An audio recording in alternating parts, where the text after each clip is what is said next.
ಸ್ನೇಹಿತರೆ, ಈ ಬರಗಾಲದಲ್ಲೂ ಅಡಿಕೆನ ಕೆಲವು ಕಡೆ ನಾನು ವಿಡಿಯೋಗಳು ನೋಡ್ತಾ ಇದ್ದೀನಿ. ಅಡಿಕೆಗೆ ತುಂಬ ನೀರು ಬೇಕು, ಜೊತೆಗೆ ಮಳೆನೂ ಬೇಕು. ಮಳೆ ಇಲ್ಲ ಅಂತಂದರೆ ಬೋರ್ ನಿಲ್ಲಲ್ಲ, ಬೋರ್ ನಿಲ್ಲಲ್ಲ ಅಂದರೆ ಅಡಿಕೆ ಗಿಡ ಬದುಕಲ್ಲ. ಈ ಪ್ರಮುಖವಾಗಿ ಅಡಿಕೆ ನೆಡ್ಬೇಕಾದ್ರೆ ನಮ್ಮಲ್ಲಿ ಏನು ಮಾಡ್ತಾರೆ, ಒಂದಡಿ ಗುಣಿ ಹೊಡೆದು ಅಡಿಕೆನ ಮೇಲೆ ಹಾಕ್ಬಿಡ್ತಾರೆ. ಅದರಿಂದ ಏನಾಗ್ತದೆ ಅಂದರೆ ಅಡಿಕೆ ತಮ್ಮ ಬೇರ್ನ ಮೇಲೆ ಬಿಟ್ಟಿರ್ತದೆ. ನಾವೇನು ಮಾಡಿದ್ವಿ, ಇದನ್ನೆಲ್ಲ ಕಡೆ ನಮ್ಮ ಒಬ್ಸರ್ವೇಷನ್ ಇಟ್ಕೊಂಡು ಕೆಳ ಬಾರಿ ನಾವು ಅಡಿಕೆ ಹಾಕ್ಬೇಕಾದ್ರೆ ಇದು 5ನೇ ವರ್ಷ. ಅಂದರೆ ನಾವು ಈಗ 5 ವರ್ಷ ಜೂನಲ್ಲಿ ನಾವು ಅಡಿಕೆ ನಾಟಿ ಮಾಡೋದು, ಇನ್ನು ಮೇನಲ್ಲಿ ಇದ್ದೀವಿ, ಇನ್ನೂ 5 ವರ್ಷ ಆಗಿಲ್ಲ. ಬಟ್ ಆವಾಗ ನಾವು ಅನ್ನಿಸ್ತು, ನಮ್ಮದು ಇದು ಸ್ವಲ್ಪ ಡ್ರೈ ಲ್ಯಾಂಡ್, ಅಂದರೆ ಬಾರೆ ಭೂಮಿ ಅಂತ ಹೇಳ್ತೀವಿ. ಆವಾಗ ನಾವು ಅಡಿಕೆ ಹಾಕ್ಬೇಕಾದ್ರೆ ಜನ, ಅಣ್ಣ ಈ ಬಾರೆ ಮೇಕೆ ಯಾಕೆ ಅಡಿಕೆ ಹಾಕ್ತಾರಣ್ಣ, ಇಲ್ಲ ನೀರು ಹೆಂಗೆ ಏನು ಅಂತ. ಯಾರಪ್ಪ, ನಾವೆಲ್ಲ ಕೆಲವು ಕಡೆ ರೈತರು ನೋಡಿದ್ದು, ಅವ್ರು ಗುಳಿ ಹೊಡೆದು ಅಡಿಕೆ ಹಾಕಿ ಅದಕ್ಕೆ ಮಲ್ಚಿಂಗ್ ಮಾಡಿ ಅಡಿಕೆ ಗಿಡ ಉಳಿಸ್ಕೊಂಡಿರೋದನ್ನು. ಅದೇ ಥರ ನಾವು ಏನು ಮಾಡ್ದೋ, 3 ಅಡಿ 1.5 ಅಡಿ ದೊಡ್ಡ ಬಕೆಟ್ ಟ್ರಂಚ್ ಮಾಡಿ ಅಡಿಕೆನ ಹಾಕ್ತಾವೆ. ನಾವು ಅಡಿಕೆ ಒಳಗಡೆ ಬೇರೆ ಯಾವುದೂ ಕ್ರಾಪ್ ಹಾಕಲಿಲ್ಲ, ಬರೀ ಅಡಿಕೆ ಹಾಕಿ ಕಳೆದ 2 ವರ್ಷ ಆದಮೇಲೆ ನಾವೇನು ಮಾಡಿದ್ವಿ, ಸ್ವಲ್ಪ ಡ್ರೈನೇಜ್ ಮೇಲೆ ಗ್ರೀನ್ ಮಲ್ಚಿಂಗ್ ಆಗಿ ತೊಗರಿ, ಹುರುಳಿ, ಅಲಸಂದೆ ಇವೆಲ್ಲ ಹಾಕಿ ಅದನ್ನು ನಾವು ಅದ್ರ ಬುಡಕ್ಕೆ ಕೊಡ್ತಾ ಬಂದ್ವಿ. ಆವಾಗ ಏನಾಯಿತು ಅಂದರೆ, ಸ್ವಲ್ಪ ಭೂಮಿನ ಫಲವತ್ತತೆ ಜಾಸ್ತಿ ಮೇಂಟೈನ್ ಆದಂಗೆ ಆಯಿತು. ಆಮೇಲೆ ನಾವು ಅಡಿಕೆಗೆ ಅಂತಲೇ ನಾವು ಪ್ರಾಮುಖ್ಯತೆ ಕೊಟ್ಟಿದ್ದರಿಂದ ಅಡಿಕೆ ಮಧ್ಯೆ ಆ ಬೆಳೆಗೂ ಕಾನ್ಸೆಪ್ಟ್ ಮಾಡಲಿಲ್ಲ. ಆಮೇಲೆ 3 ವರ್ಷ ಆದಮೇಲೆ ನಾವು ಕೋಕೋ ಮಧ್ಯೆ ಹಾಕಿದ್ವಿ, ಅದರ ಮಧ್ಯೆ ಒಂದೊಂದು ಕಾಫಿನೂ ಹಾಕಿದ್ವಿ. ನೋಡಿ ಸ್ನೇಹಿತರೆ, ಅಡಿಕೆ ಗಿಡ 12ರಿಂದ 13 ಗಿಣ್ಣಿಗೆ ಫಸಲು ಶುರುವಾಗಬೇಕು ಅನ್ನೋ ಒಂದು ಕಾನ್ಸೆಪ್ಟ್, ಅಥವಾ 15ನೇ ಗಿಣ್ಣೆ ಆಗಿರ್ಬೋದು. ಮೊದಲು 2 ಗೊನೆ ಹಾಳಾಗ್ಬೋದು ಅಥವಾ ಹಾಳಾಗದೇ ಇರ್ಬೋದು. ನೋಡಿ, ನಮ್ದು ಹಂಗೆ ಕೌಂಟ್ ಮಾಡಿ ಸ್ನೇಹಿತರೆ, 1 2 3 4 5 6 7 8 9 10 11 11ಕ್ಕೆ ಮೊದಲನೇ ಹೂವೇ ನಮಗೆ ಹಣ್ಣು ಬಂದೈತೆ. ಈಗ ಅದರ ಮೇಲೆ 8 ಸತತವಾಗಿ ಹೂ ಬಂದಿದೆ. ಈಗ ಯಾಕೆ ಅಂತಂದರೆ, ನಾವು ಕೊಟ್ಟಂಥ ಏನು ಇದು ಅದಕ್ಕೆ ಕೊಟ್ಟಂಥ ಗೊಬ್ಬರ, ಅಥವಾ ಅದಕ್ಕೆ ಕೊಟ್ಟಂಥ ಮಣ್ಣು, ಅದಕ್ಕೆ ಕೊಟ್ಟಂಥ ನಾವು ಗ್ರೀನ್ ಮೆನ್ಯೂರು ಇವೆಲ್ಲ ಸೇರಿ ಒಂದು ಮೆಚುರಿಟಿ ಅನ್ನೋದನ್ನು ಚೆನ್ನಾಗಿ ಪಡ್ಕೊಂಡಿದೆ. ಹಾಗೆ ನಮ್ಮಲ್ಲಿ ಒಂದು 80% ಮರಗಳಲ್ಲಿ ಕಳೆದ ವರ್ಷದ ಹೂವು ಈಗ ಹಣ್ಣಾಗಿದೆ. ಅಂದರೆ ಮೊದಲನೇ ವರ್ಷ ಬಂದಂಥ ಹೂವು ಈಗ ಹಣ್ಣಾಗಿದೆ. ಅಂದರೆ ಈ ಸೀಸನ್ ಹಣ್ಣಿನ ಸೀಸನ್ ಅಲ್ಲ, ನಾವು ಅದನ್ನು ಕಾಯಕ್ಕೆ ಕೀಳಲಿಲ್ಲ, ಹಾಗಾಗಿ ಹಣ್ಣಾಗಿದೆ. ಆ ಹಣ್ಣಾಗಿರೋ ಮರದಲ್ಲಿ ಕನಿಷ್ಠ ಪಕ್ಷ 4ರಿಂದ 5 ಒಂಬಳೆಗಳು ಬರ್ತವೆ. 13ರಿಂದ 14 ಗಿಣ್ಣಿಗೆ ನಿಮ್ಗೇನಾದ್ರು ಅಡಿಕೆ ಹೂವು ಬಂತು ಅಂದರೆ ಅಲ್ಲಿಗೆ ನಿಮ್ಮ ತೋಟ ಸಫಿಷಿಯೆಂಟ್ ಅಂತ. 10-12ಕ್ಕೂ ಬರುತ್ತೆ, ಇಲ್ಲ ಅಂತ ನಾನು ಮಾಡಲ್ಲ. ಕೆಲವು ಮರ 15-20 ಗಿಣ್ಣಿಗವ್ರಿಗೆ ಅದು ಬೆಳೀತಾ ಹೋಗ್ತದೆ. ಆಮೇಲೆ ಒಂದು ಕಾಯಿ ಬಿಡ್ತದೆ, ಒಂದು ಬಿಡಲ್ಲ. ಕೆಲವು ಸಾರಿ ನಾವು ಅಡಿಕೆ ತೋಟನ ನಿರ್ವಹಣೆ ಅಂತಂದರೆ ಏನು ಮಾಡ್ತೀವಿ, ಟ್ರ್ಯಾಕ್ಟ್ರಲ್ಲಿ ಉಳುಮೆ ಮಾಡೋದು, ಹೆಚ್ಚಿನದಾಗಿ ಅದಕ್ಕೆ ಮೇಲ್ಮಣ್ಣು ಹಾಕೋದು, ಇವೆಲ್ಲ ಮಾಡೋದಂಥ ಅವಶ್ಯಕತೆ ಇಲ್ಲ. ಭೂಮಿನಲ್ಲಿ ನಮ್ಗೆ ಏನೈತಿ ಅಂದರೆ, ಈ ಇರೋವಂಥ ಮಣ್ಣನ್ನು ನಾವು ಅದನ್ನು ಹಾಳಾಗದೇ ಇರೋ ಥರ ಕೆಮಿಕಲ್ ಹೆಚ್ಚಾಗಿ ಕೊಡ್ದೇ ಮೇಂಟೈನ್ ಮಾಡಿದರೆ ತೋಟ ಅದು ತನ್ನ ಏನು ಹೇಳ್ತಾರೆ, ಅದಕ್ಕೆ ಏನು ಆರ್ಗಾನಿಕ್ ಡೆವಲಪ್ಮೆಂಟ್ಸು, ತನ್ನ ಬೆಳವಣಿಗೆಗಳು ಕರಗಿ ಗೊಬ್ಬರ ಆಯ್ತವೆ. ಯಾಕೆ ನಮ್ಮಲ್ಲಿ ಉದುರುವಂಥ ಇದೆಲ್ಲ ಇರ್ಬೋದು. ನೋಡಿ, ಇದು ಕೋಕೋ ಗಿಡಕ್ಕೆ ಕರೆಕ್ಟಾಗಿ ಸೆಪ್ಟೆಂಬರ್ಗೆ ವರ್ಷ, ಈ ಸೆಪ್ಟೆಂಬರ್ ಒಂದು 2 ವರ್ಷ ನಾವು ಸ್ವಲ್ಪ ದಪ್ಪ ಗಿಡನೇ ಹಾಕಿದ್ವಿ. ಆಲ್ರೆಡಿ ಅದು ಫಸಲಿಗೆ ಶುರುವಾಗಿದೆ. ಇನ್ನು ನಮ್ಮಲ್ಲಿ ಇಲ್ಲಿ ಕಲ್ಟಿವೇಷನ್ ಮಾಡೋಕ್ಕೆ ಜಾಗನೂ ಇಲ್ಲ, ಕಲ್ಟಿವೇಷನ್ ಮಾಡಲ್ಲ. ಬಟ್ ಈಗ ಏನು ಮಾಡ್ತೀವಿ ನಾವು, ಅವಾಗವಾಗ ಅದಕ್ಕೊಂದು ಸ್ವಲ್ಪ ಇದಕ್ಕೊಂದು ಸ್ವಲ್ಪ ಮನೆ ಗೊಬ್ಬರಗಳೆಲ್ಲ ಕೊಟ್ಟು ಗ್ರೀನ್ ಮನ್ಯೂರಿನ ಇದರೊಳಗೆ ಮಾಡೋಕ್ಕಾಗಲ್ಲ.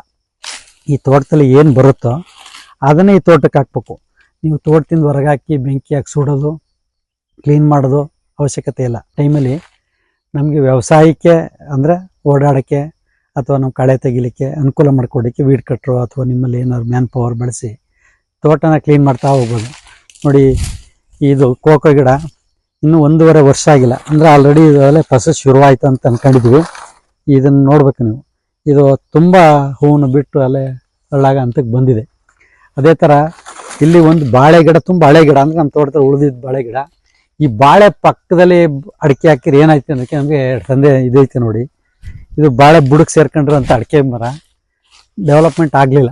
ಯಾಕೆ ಅಂತಂದರೆ ಬಾಳೆ ಅದು ತನ್ನ ಕಸುವನ್ನೆಲ್ಲನೂ ತಿನ್ಕೊಂತು. ಹಾಗಾಗಿ ನೋಡಿ, ಅಡಿಕೆ ಗಿಡ ಬಾಳೆ ಮಧ್ಯೆ ಸಿಗಾಕೊಂಡು ಅದು ತನ್ನ ಬೆಳವಣಿಗೆನ ಕುಂಠಿತ ಮಾಡ್ಕೊಂಡಿದೆ. ಅದೇ ನೋಡಿ, ಬಾಳೆ ಗಿಡದಿಂದ ಸ್ವಲ್ಪ ದೂರ ಒಂದೇ ಒಂದು ಸಾಲು ಈಗಿರೋದು ನಮ್ಮ ಅಡಿಕೆನ ಈ ಏನು ಹೇಳ್ತೀವಿ ನಾವು, ನ್ಯಾಚುರಲಾಗಿ ಗೊಬ್ಬರ ಬೇಕು ಅಂತ. ನೋಡಿ, ಈ ತೋಟ ಯಾಕೆ ಒಣಗಿಲ್ಲ ಅಂದರೆ, ಮಳೆ ಬರದೇ ಇದ್ರೂ ಸಹ ಇದು ಹೇಳಿ ತರಗಿಂದ ಬಿಸಿಲು ನೇರವಾಗಿ ಭೂಮಿಗೆ ಬೀಳಲ್ಲ. ಈ ತೋಟದ ವೇಸ್ಟ್ ಅಂತ ಹೇಳ್ತೀವಿ ನಾವು, ಕಳೆ ಕಸ ಗೊಬ್ಬರ ಅದು ಎಲ್ಲ ಬರುತ್ತೆ. ನೋಡಿ, ಇದು ಕೋಕೋ ಗಿಡ ನಮಗೆ ಇಷ್ಟು ಬೇಗ ಹೀಲ್ಡ್ ಬರ್ತದೆ ಅಂತ ನನಗೆ ಗೊತ್ತಿಲ್ಲ. ನಾನು ಮುಂಚೆಯಿಂದ ಕೋಕೋ ಹಾಕಿದ್ದೀನಿ, ಬಟ್ 1.5 ವರ್ಷಕ್ಕೆ ತನ್ನ ಫಸಲನ್ನ ಅಲ್ಲೇ ರೆಡಿ ಮಾಡ್ಕೊಬಿಟ್ಟೈತೆ. ಹಾಗಾಗಿ ನಾವು ಕೋಕನ ಅಡಿಕೆ ಮಧ್ಯೆ ಬೆಳೆಯೋದ್ರಿಂದ ಅಡಿಕೆಗೆ ಯಾವುದೇ ಥರದ ಸಮಸ್ಯೆ ಇಲ್ಲ. ಕೆಲವರು ಹೇಳ್ತಾರೆ ಅಳಿಲು ಕಾಟ ಅದು ಇದು ಇರ್ತದೆ, ಪ್ರಕೃತಿನಲ್ಲಿ ಅಳಿಲು ಅವೆಲ್ಲನೂ ನಾವು ತೆಗೆದು ಆಚೆ ಕಳ್ಸೋಕ್ಕಾಗಲ್ಲ. ಆದ್ರೂ ಅಡಿಕೆ ಮಧ್ಯೆ ನಮಗೆ ಮೆನ್ಯೂರಾಗಿ ಅಂದರೆ ಗ್ರೀನ್ ಮೆನ್ಯೂರಾಗಿ ತರಗು ಅವೆಲ್ಲ ಬೇಕು ಅಂತಂದರೆ, ಈ ಅಡಿಕೆ ಮರಕ್ಕೆ ಸಪೋರ್ಟಿವ್ ಬೇಕು ಅಂದರೆ ಈ ಥರ ಹಸಿರು ಮೇಲು ಒದಿಕೆ ಇದ್ಬಿಟ್ರೆ ಬಿಸಿಲು ನೇರವಾಗಿ ನಮ್ಮ ತೋಟ ಇದಕ್ಕೆ ಬೀಳಲ್ಲ. ಬುಡಕ್ಕೆ ಬಿಸಿಲು ಬೀಳಲಿಲ್ಲ ಅಂತಂದರೆ ನಿಮ್ಮದು ಯಾವುದೇ ಥರದ್ದು ಮರ ಒಣಗಲ್ಲ. ಹಾಗಾಗಿ ದಯಮಾಡಿ ರೈತರು ಯಾವುದೇ ಕಾರಣಕ್ಕೆ ಒಂದಡಿ ಹೊಡೆದು ಅಡಿಕೆ ಹಾಕ್ಬಿಡಿ. ಮಲ್ಚಿಂಗ್ ಇಲ್ದೇ ತೋಟನ ನೀವು ಮೇಂಟೈನ್ ಮಾಡೋಕ್ಕೂ ಹೋಗ್ಬೇಡಿ. ನೋಡಿ, ಇದು ಸಹ ಅಷ್ಟೇ, ನೀವು ಕೌಂಟ್ ಮಾಡ್ಕೋಬೋದು. 10ರಿಂದ 12ಕ್ಕೆ ಹೂ ಬಂದೈತೆ. ಈ ಸರಿ ಆಲ್ರೆಡಿ 3-4 ಹೂಗಳು ನಿಂತೈತೆ. ಹಾಗಾಗಿ ಅಡಿಕೆನ ನಾವು ಗೊಬ್ಬರನ ಇಲ್ಲಿ ಮೆನ್ಯೂರ್ಗಿಂತ ಮುಖ್ಯವಾಗಿ ಆರ್ಗಾನಿಕ್ ಗೊಬ್ಬರ ಹಾಕೋದ್ರಿಂದ ಸಫಿಸಿಯೆಂಟಾಗಿ ಕೀಳು ತಗೊಳ್ಳೋಕ್ಕೆ ಒಂದು ವ್ಯವಸ್ಥೆ ಆಗ್ತದೆ. ದಯಮಾಡಿ ರೈತರು ಅಡಿಕೆ ಹಾಕೋರು ಯಾರೂ ಮೇಲೆ ಇಡಬೇಡಿ. ಕನಿಷ್ಠ ಪಕ್ಷ 1.5 ಅಡಿ ಆಳಕ್ಕೆ ನೀವು ಟ್ರೆಂಚ್ ಮಾಡಿ ಅಡಿಕೆ ಹಾಕಿದ್ರೆ ಮಾತ್ರ ನಿಮ್ಮ ಅಡಿಕೆಗೆ ಅದು ಸೂಕ್ತವಾದ ಬೇರು ಬಿಡೋಕ್ಕೆ ಅಥವಾ ಡ್ರೈ ಆಗದಂಗೆ ಒಣಕೊಳ್ಳೋಕ್ಕೆ ಅನುಕೂಲ ಆಗ್ತದೆ. ಹಾಗಾಗಿ ರೈತರೆ, ನಾವೀಗ ಹೊಸ ಅಡಿಕೆನ ಮಾಡಿದ್ವಿ, ಅದಕ್ಕೆ ಗ್ರೀನ್ ಮೆನ್ಯೂರ್ನ ರೆಡಿ ಮಾಡ್ತಾಯಿದ್ದೀವಿ. ಅದನ್ನು ಸಣ್ಣದೊಂದು ಕಿರು ವಿಡಿಯೋ ಆಗಿ ತೋರಿಸ್ತೀನಿ ಬನ್ನಿ ರೈತರೆ. ಅಡಿಕೆ ಗಿಡಗಳನ್ನ ನಮ್ಮಲ್ಲಿ ಏನಾಗಿದೆ ಅಂದರೆ ತುಂಬ ದಪ್ಪ ಕೆಟ್ಟಲಿ 3 ವರ್ಷದ 4 ವರ್ಷದ ಗಿಡ ಅಂತ ಹೇಳಿ ತಂದು ಹಾಕ್ತವ್ರೆ. ದಯಮಾಡಿ ಆ ತಪ್ಪನ್ನು ರೈತರು ಮಾಡೋಕ್ಕೆ ಹೋಗ್ಬೇಡಿ. ಯಾಕೆ ಅಂತಂದರೆ ರೈತರು ಅಡಿಕೆನ 1 ವರ್ಷ ಲೇಟಾಗಿ ನೆಟ್ಟು ತೊಂದರೆ ಇಲ್ಲ. ನೀವು ಯಾವುದೇ ಕಾರಣಕ್ಕೂ 3 ವರ್ಷದ ಗಿಡ ಹಾಕಿ ಅಡಿಕೆ ಬೆಳಿತೀವಿ ಅನ್ನೋದು ಅಷ್ಟು ಈಸಿ ಅಲ್ಲ. ಯಾಕೆಂದರೆ ನಮ್ಮಲ್ಲಿ ನಮ್ಮ ಸ್ನೇಹಿತರೊಬ್ಬರು ದಪ್ಪ ಪ್ಯಾಕೆಟ್ 10 kg ಪ್ಯಾಕೆಟ್ ಅಡಿಕೆ ಗಿಡ ತಂದಿಟ್ರು. ಅದ್ರ ಪರಿಸ್ಥಿತಿ ಏನಾಗೈತಿ ಅಂದರೆ ಗ್ರೋತಿಂಗ್ ಇಲ್ಲ. ಯಾಕೆ ಗ್ರೋತಿಂಗ್ ಇಲ್ಲ ಅಂದರೆ ಅದ್ರ ಬೇರು ಬಂತೆಯಾಗಿ ಆ ಪ್ಯಾಕೆಟ್ಗಳು ಸುತ್ಕೊಬಿಟ್ಟದೆ, ಅದು ಹೊರಗೆ ಬರ್ತಾಯಿಲ್ಲ. ಈಗ ಅವ್ರೇನು ಹೇಳ್ತಾರೆ ಅಂದರೆ, ಈ ಚಿಕ್ಕ ಗಿಡ ಹಾಕಿದ್ರಲ್ಲ, ಯಾವುದೋ 1 kg ಪ್ಯಾಕೆಟ್ ಗಿಡ ಅಥವಾ 2 kg ಪ್ಯಾಕೆಟ್ ಗಿಡ ಅಂದು 1 ವರ್ಷ 1.5 ವರ್ಷ ಒಳಪಟ್ಟು ಗಿಡ ಹಾಕಿರೋದು ಹೂ ಬರ್ತಾಯಿದೆ. ಇವನು 3 ವರ್ಷದ ಗಿಡ ಹಾಕಿರೋದು ಅದು ಆ ಬೊಡೆ ಮುಂಚೆನೇ ಬುಡ ಬಿಟ್ಟಿತ್ತು, ಆದ್ರೂ ಅದು ತನ್ನ ಬೆಳವಣಿಗೆನ ಅಷ್ಟೊಂದು ಚೆನ್ನಾಗಿ ಕೊಡ್ತಾಯಿಲ್ಲ. ದಯಮಾಡಿ ಅಡಿಕೆನ ದಪ್ಪ ಗಿಡ ಹಾಕಿ ದೊಡ್ಡ ಗಿಡ ಮಾಡಬೇಡಿ, ಸಣ್ಣ ಗಿಡ ಹಾಕಿ ದೊಡ್ಡ ಗಿಡ ಮಾಡಬೇಕು. ಯಾಕೆ ಅಂದರೆ ಅಡಿಕೆಗೆ ಬೇಗ ಗ್ರೋತಿಂಗ್ ಇದೆ, ಅಡಿಕೆ ಫಾಸ್ಟ್ ಗ್ರೋತಿಂಗು. ನೀವು 1 ವರ್ಷಕ್ಕೆ ಒಂದು ಗಿಡನ ನೀವು ಕನಿಷ್ಠ ಪಕ್ಷ ಅಂತಂದರೆ 1.5 ಮೀಟ್ರ್ ಬೆಳೆಸ್ಬೋದು. ಬಟ್ ನೀವು 1.5 ಮೀಟ್ರ್ ಬೆಳೆದಿರೋ ಗಿಡ ತಂದಿಟ್ರೆ ಅದು ಮತ್ತೆ ಕುಗ್ಗಿ ಅದನ್ನು ಮತ್ತೆ ಸಸ್ಟೈನ್ ಮಾಡೋಕ್ಕೆ ಅಷ್ಟು ಈಸಿ ಆಗಲ್ಲ. ಹಂಗಾಗಿ ರೈತರು ಯಾವುದೇ ಕಾರಣಕ್ಕೂ 10 kg ಪ್ಯಾಕೆಟು 20 kg ಪ್ಯಾಕೆಟ್ ಅಡಿಕೆ ಗಿಡಗಳು ಹಾಕಬೇಡಿ. ಹಾಕಿ 2 kg ಪ್ಯಾಕೆಟ್ ಹಾಕಿ 2 ವರ್ಷ ಒಳಪಟ್ಟು ಗಿಡ ಹಾಕಿ. ನೀವು ಕೆಲವು ದಿನದಲ್ಲಿ ಅದು ಗ್ರೋತಿಂಗ್ ಆಯ್ತದೆ. ನೀವೆಲ್ಲರೂ ದೊಡ್ಡ ಗಿಡ ಹಾಕಿದ್ವಿ ಅಂದ್ಕೊಂಡಿದ್ರೆ ನಿಮ್ಮ ತೃಪ್ತಿಗೋಸ್ಕರ ತೋಟ ಅಂತೂ ಯಾವುದೇ ಕಾರಣಕ್ಕೂ ಡೆವಲಪ್ಮೆಂಟ್ ಆಗಲ್ಲ. ಆ ಥರ ಏನಾದ್ರು ರೈತರು ಆಗಿದ್ರೆ ದಯಮಾಡಿ ಒಂದು ವಿಡಿಯೋ ಕಳಿಸಿ. ಯಾಕೆ ನಮ್ಮಲ್ಲಿ ಜನ ತುಂಬ ಕಾಂಕ್ಷೆಪಟ್ಟು ದೊಡ್ಡ ಗಿಡ ತಂದು ಇಡ್ತಾವ್ರೆ ಹೇಳಿ.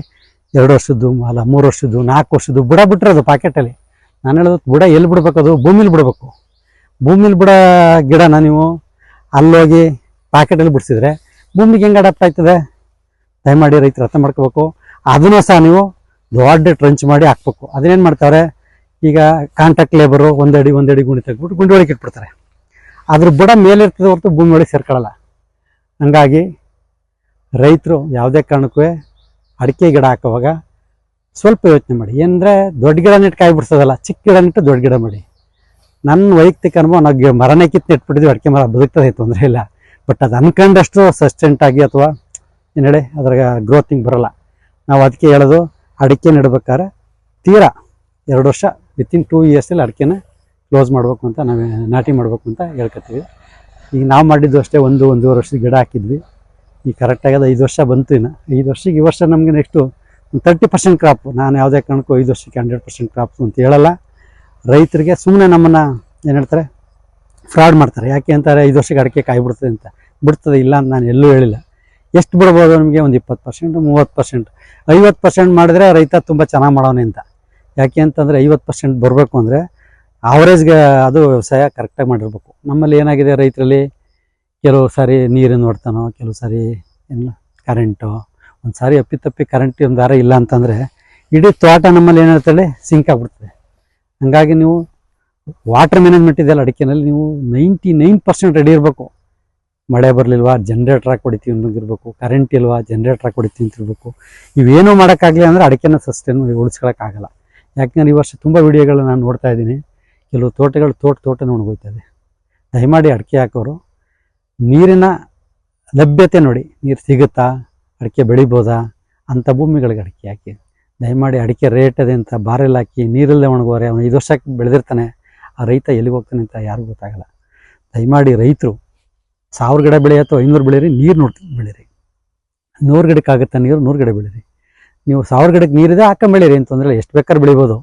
ಬಟ್ ನೀರಾವರಿ, ಅರೆ ನೀರಾವರಿಯಲ್ಲಿ ಬೆಳೆಯೋರು ನಮ್ಮ 5 ವರ್ಷಕ್ಕೆ ನೀವು ಗಣನೆ ತಗೋಬೇಕು. ಅಡಿಕೆ ಹಾಕಿದ 5 ವರ್ಷನೂ ನಿಮಗೆ ಸತ್ವ ಸಿಗ್ತಾ, ನೀವು ಬೆಳೆ ಬಂತು. ಮಧ್ಯದಲ್ಲಿ 1 ವರ್ಷ ಹೋದರೂ ನಿಮಗೆ ಅಡಿಕೆ ಸಿಗಲ್ಲ. ಯಾಕೆ ಅಂದರೆ ಅಡಿಕೆಗೆ ಅಷ್ಟೊಂದು ರೆಸಿಸ್ಟೆನ್ಸ್ ಪವರ್ ಇಲ್ಲ. ಒಂದು ಸಾರಿ ಅಡಿಕೆ ಬತ್ತಿದ ಅಂದರೆ ಮತ್ತೆ ಹೇಳುವಂಥ ಪ್ರಮೇಯನೇ ಇಲ್ಲ. ಅದೇ ತೆಂಗಾರ ನೀವು ಪೂರಾ ಗರಿ ಉದುರೋಗಿದ್ರು ಹೊಸರಾಗ್ತದೆ.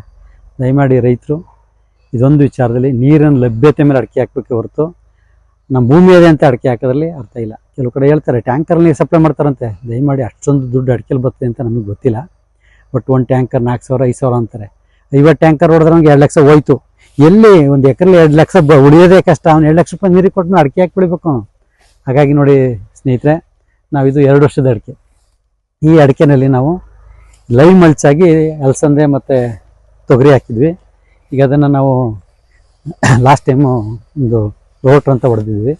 ಈಗ ಮತ್ತೆ ಅದರ ಮಧ್ಯೆ ನಾವೀಗ ಅಲಸಂದೆ, ಕಡಲೆ ಬೀಜ, ಕಡಲೆಕಾಳು, ಹೆಸರುಕಾಳು, ಉದ್ದಿನಕಾಳು ಮತ್ತು ಸಾಂಬಾರು ಸೊಪ್ಪಿನ ಬೀಜ ಇಷ್ಟು ಸಹ ಈಗ ಅದಕ್ಕೆ ನಾವೀಗ ಆಲ್ರೆಡಿ ಬಿತ್ತನೆ ಮಾಡಿ ಉಳುಮೆ ಮಾಡ್ತಾಯಿದ್ವಿ. ಇದು ಏನಕ್ಕೆ ಅಂತಂದರೆ ಇದು ನಮಗೆ ರಿಟರ್ನ್ ಕ್ರಾಪ್ ಅಲ್ಲ, ಇದು ಮಲ್ಚಿಂಗ್ ಕ್ರಾಪ್ ಆಗಬೇಕು. ಮತ್ತು ಭೂಮಿನಲ್ಲಿ ಏನಿದು ನಮ್ಮ ಹೇಳ್ತೀವಿ ಸಾವಯವ ಕೃಷಿಗೆ ಸಪೋರ್ಟಿಂಗ್ ಕ್ರಾಪ್ಸು, ಇದೆಲ್ಲ ಸೊಪ್ಪಾಗಿ ಮತ್ತೆ ಮಲ್ಚಾಗಿ ಮತ್ತೆ ಸೊಪ್ಪಾಗಿ ಮತ್ತೆ ಮಲ್ಚಾಗಿ ನಮಗಿದು 2ನೇ ಬಾರಿ ಇದು ಮಲ್ಚಿಂಗ್ ಬರ್ತಾಯಿರೋದು. ಇದ್ರೊಳಗೆ ಹಾಕಿದಂಥ ಅವರೆ ಮತ್ತು ತಡ್ನಿ ಎಲ್ಲ ಒಂದು ಬಾರಿ ಕಟಾವಾಯಿತು. ಅಂದರೆ ಕಟಾವು ಅಂದರೆ ಅದನ್ನು ನಾವು ಗೊಬ್ಬರವಾಗಿ ಕನ್ವರ್ಟ್ ಮಾಡಿದ್ವಿ. ಈಗ ಮತ್ತೆ ಇದನ್ನು ನಾವೀಗ ಇದು ಹೊಡೆಯೋದ್ರಿಂದ ಕಲ್ಟಿವೇಟ್ ಹೊಡೆಯೋದ್ರಿಂದ ಕಟಾವು ಮಾಡ್ತೀವಿ.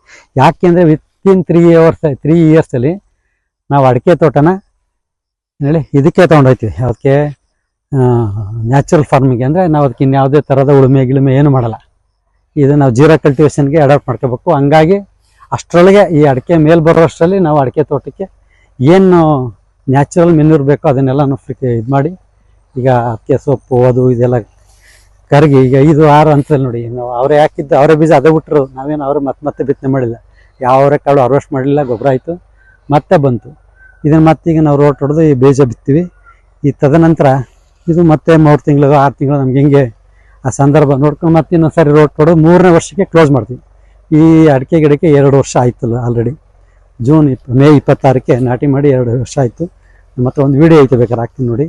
ಕರೆಕ್ಟಾಗಿ 2 ವರ್ಷಕ್ಕೆ ಇನ್ನೂ 1 ತಿಂಗಳು ಐತೆ. ಮೇ 26ನೇ ತಾರೀಕು ಅಂದರೆ ಇನ್ನೇನು 20 ದಿನ ಬಾಕಿ ಇದೆ. ಇದು ಟ್ರೆಂಚಲ್ಲಿ ಹಾಕಿದ ಗಿಡನೇ. ನಾವಿನ್ನೂ ಟ್ರೆಂಚ್ ಕ್ಲೋಸ್ ಮಾಡಿಲ್ಲ. ಟ್ರೆಂಚ್ ಕ್ಲೋಸ್ ಮಾಡೋ ಅಷ್ಟೊತ್ತಿಗೆ ಮೇಲೆ ಬರ್ಬೇಕು. ಆಮೇಲೆ ಇದ್ರ ಮಧ್ಯೆ ಅಂತರ ಬೆಳೆ ಹಾಕಿ ಯಾವ್ದಾದ್ರು ಒಂದು ಲಾಂಗ್ ಟೈಮ್ ಬರುವಂಥ ಬೆಳೆನ ಮಾಡ್ತೀವಿ.